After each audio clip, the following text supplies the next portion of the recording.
What's going on, guys? This is Rob, and if you're enjoying the content here on my channel, then make sure you hit the like button and make sure you hit subscribe so you can help decide what direction the content on my channel goes in the foreseeable future.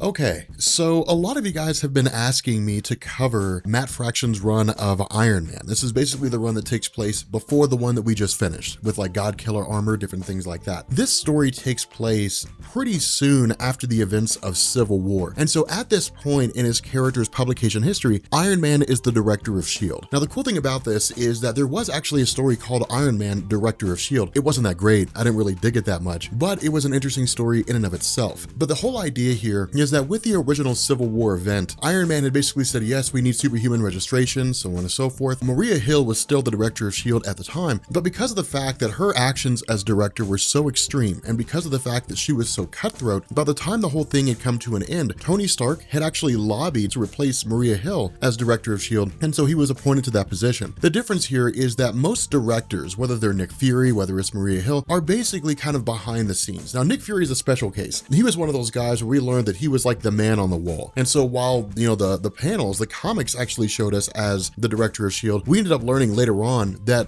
off panel, he was operating behind the scenes to eliminate all these different threats around the world. It was really a cool scenario, a really cool reveal for his character. But most directors are basically just behind the scenes. They are going around and saying, okay, guys, we need to take care of this, we need to take care of that. Tony Stark was not really the same way. Because he had spent so long as a superhero being out in the field, the swift change that came with being a director of S.H.I.E.L.D. and basically being told you have to stay in the office was really more than he could bear. And so he ended up becoming a lot more active than he previously was. Now, what this does is it actually picks up in Tanzania. And what we end up having is just this territory where some guys run in looking almost like Iron Man and literally detonate, killing everybody in the vicinity. Now, this is a huge deal. And the reason for this is because when it comes to the Iron Man tech, when it comes to Tony Stark developing repulsors and different things like that, they have a very unique energy signature. Now, this is done for a couple of reasons. The first is for Tony Stark to basically say this energy signature is largely my own. At the same time, it's also a warning sign. It's basically alarm bells. If a piece of repulsor tech is used in a weaponized system and it's not done by Tony Stark, it immediately tells him that somebody's figured out how to crack his armor, or at the very least, duplicate some of his energy. And so in this instance where he's still director of S.H.I.E.L.D. and he's really kind of hands off and they're told, hey, look, you got to stay away from all this. What this means is that for the most part, he begins going on this chase for whoever it is that was able to basically duplicate his tech. And so what we end up doing is we pick up with a guy by the name of Ezekiel Stane. Now, Ezekiel Stane is a really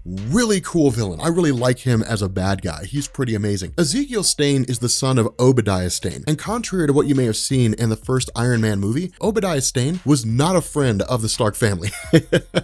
Not at all. He is ruthless. He was cold-blooded back in the day. The idea is that the whole story with Obadiah Stane was really awesome. It spanned some 30 issues between like 1982 and maybe like 1987 or something along those lines. It was basically written by a guy named Dennis O'Neil. And the idea was that it was Marvel coming along and literally stripping Tony Stark of everything. Like, he lost his whole company, the whole 9 yards. And it was because Obadiah Stane had basically stepped in, looked around and realized that Tony Stark was basically his biggest rival. Now, there is another guy named Justin Hammer, and we'll deal with him here in a little while. But the idea was that with Obadiah Stane looking at Stark Industries, he effectively wanted to take it over. He had done this once before with Howard Stark and it didn't work. And so what he ended up doing was basically using Tony in a multitude of ways, in the sense that Tony Stark at the time was a severe alcoholic. And so what he ends up doing is basically losing everything because he doesn't have the wherewithal to realize what's happening. Now, of course, with him losing basically everything, Obadiah Stane forcefully taking over Stark Industries, renaming it to Stane Industries, Tony Stark gave his Iron Man suit to James Rhodes. James Rhodes became the new Iron Man, and Tony Stark took off. Now, in truth, this was Marvel looking for a way to sort of reshuffle the landscape. Remember, DC was rapidly approaching Crisis on Infinite Earths. There was a lot of marketing going on, so on and so forth. Marvel tried to answer in the mid-1980s. And so in this instance, Tony Stark was basically removed as Iron Man and James Rhodes took his place. But the idea is that Tony Stark eventually comes back. He's successfully able to take his company back. He creates the Centurion suit, which is really cool. And then ultimately it creates just like this new status quo for Iron Man, where he's not the drunk that he used to be. It's taking him in a more responsible direction. Of course, leading into Armor Wars, I think it was, the first Armor Wars going all the way up to the modern day, this huge reformation of Tony Stark's character. The overall idea is that with Obadiah Stane basically having killed himself with a repulsor blast to the head, this instilled a massive amount of hatred for Ezekiel Stane himself. Now, we will get an actual origin, but what Ezekiel Stane has done is he's actually put his mind to task, and what he came to the conclusion of is that the human body generates a ton of energy. And so what he had gone around and done is actually modify his own body's molecular structure in the sense that he found a more streamlined way to utilize his own body's energy. What he's basically done is turned himself into a living Iron Man suit. And it's super cool because he literally goes into a board of guys who have basically hired him for the purpose of going through and essentially taking out, these small territories and then kills them all. Now, there is a basis behind this, so we'll find out what that is here in a minute. But the problem is that, again, with this explosion showing signs of repulsor tech, of Stark tech, this immediately hits home to Iron Man because, again, it goes back to Armor Wars. Now, for those of you guys who never read the original Armor Wars story, that dealt with the idea that the plans for Tony Stark's Iron Man armor was stolen and then handed over to a guy named Justin Hammer. In response, Justin Hammer just started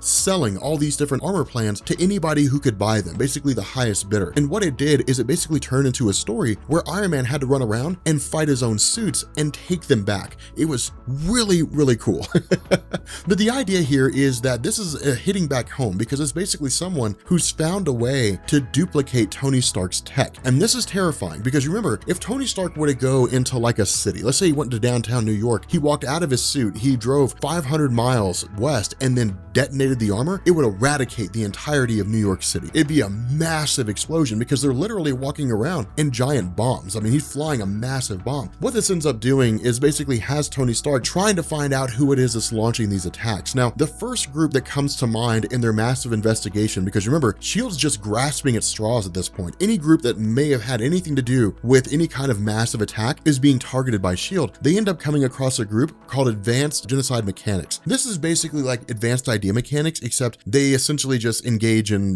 different conflicts and, massive loss of life. All they do is just engage in massive calamities. They are a group for hire, and they're actually headed by a guy named MODOK. Now, in truth, we don't really know much about MODOK. Of course, he bears a striking resemblance to MODOK. Now, the big difference here is that MODOK was a guy named George Tarleton, and the whole goal was that Advanced Idea Mechanics was creating their own cosmic cube. And so what they ended up doing was they grabbed George Tarleton and they literally modified him to just improve his own thinking capabilities. That's why his name literally stands for mental organism designed only for computing. That was the original purpose behind MODOK. The problem was he ended up just becoming like a bad guy, turned against AIM, started killing them all, and then modified his own, initials to stand for mental organism designed only for killing. But the idea here is that MODOK, again, is not American, so we don't know if he is a version of MODOK that was designed by a different country. And honestly, it doesn't matter. The reason for this is because of the fact that they're immediately attacked by Tony Stark. MODOK is taken into space and left there. So that's really it.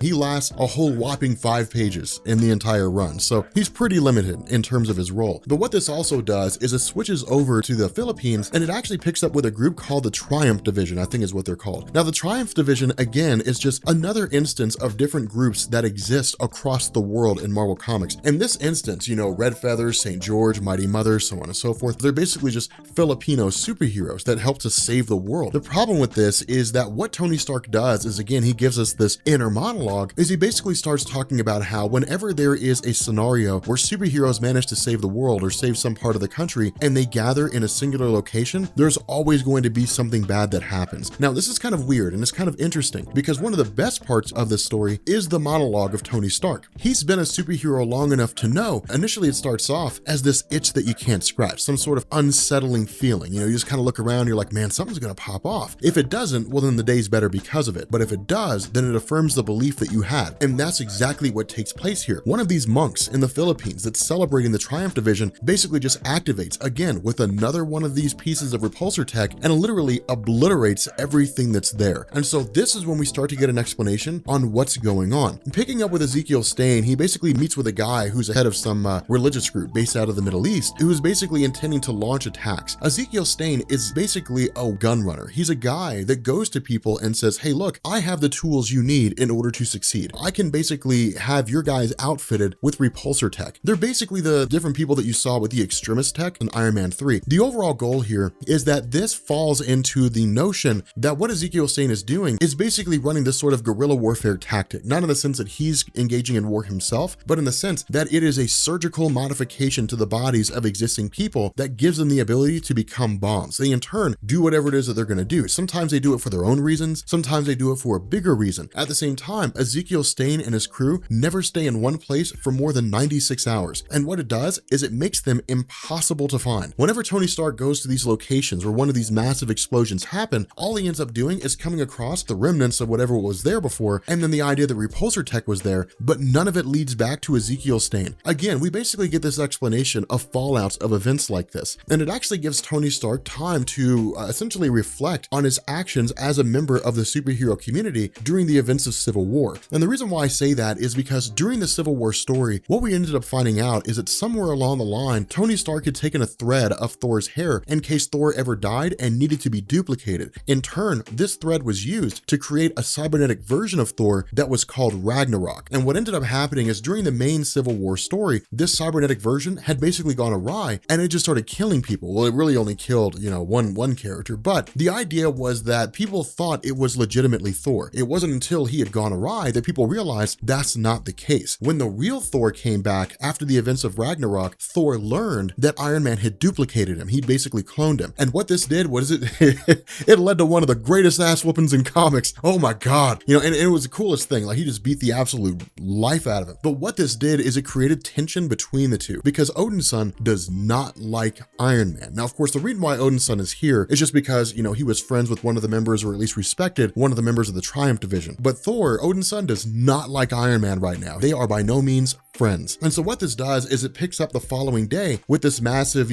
Stark Division expo that's being held. Now, what ends up happening here is, again, Ezekiel Stane makes his presence known to Iron Man, but Iron Man doesn't know who he is. He doesn't recognize who he is. And so what this does is it leads to Ezekiel Stane just kind of saying, well, it's no huge deal. Some guys come running in, they explode using the repulsor tech, and everything comes crashing down. Now, this is not the biggest issue for Tony Stark himself, because remember, he still has the extremis tech, which means that suit basically is inside of his bones and the hollow parts of his bones. It's controlled by his own mind. And so as soon as he gets the feeling that something bad's about to happen, that suit's right on his body. It immediately encases him, and then the metal portion of the suit jumps on as well. And so before the fire and the brimstone and all the death and destruction can actually hit him, he's protected by his Iron Man suit. The same cannot be said for anybody else in the building. And so while everybody else is killed, with the exception of Ezekiel Stane, Pepper Potts also survives. And the reason why this matters is because this is, again, a way to kind of reshuffle this board a little bit and provide a bit of storytelling that we hadn't really seen before. In this instance, Pepper Potts is basically in the exact same boat that Tony Stark was in. The reason why is because of the fact that with Pepper Potts,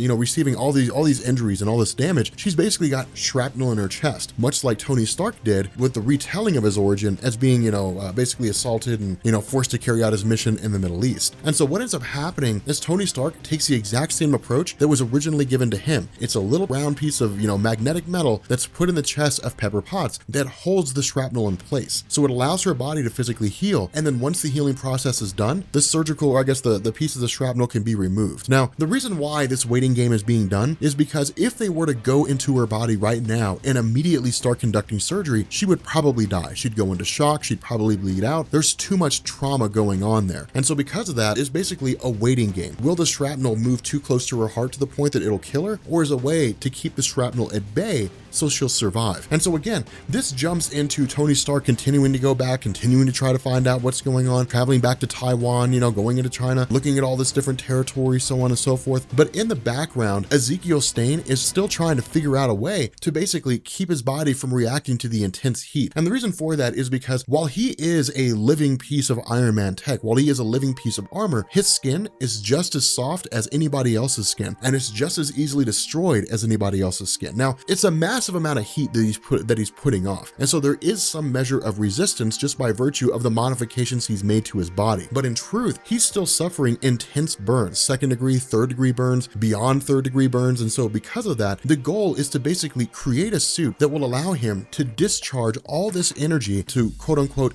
detonate, while at the same time making sure that his body is literally not flayed. And so what ends up happening is he develops his own Iron Man suit of sorts. It basically serves the same purpose as the the Iron Man armor, the difference is that it plays out in a separate way. And so what this does is it lays the groundwork for the son of Obadiah Stane, for Ezekiel Stane, to go forward waging his one-man war against Tony Stark himself. All the while, this story leading into like Secret Invasion, when Tony Stark gets ousted as director of S.H.I.E.L.D. and different things like that. But again, it's an amazing piece of storytelling. It's one of my favorite runs in the Iron Man story so far. But if you guys are new here to Comics Explained, make sure you guys hit the sub button to become part of the Rob Corps. If you guys enjoyed this video, make sure you drop a like, and yeah, I will catch you all later. Peace.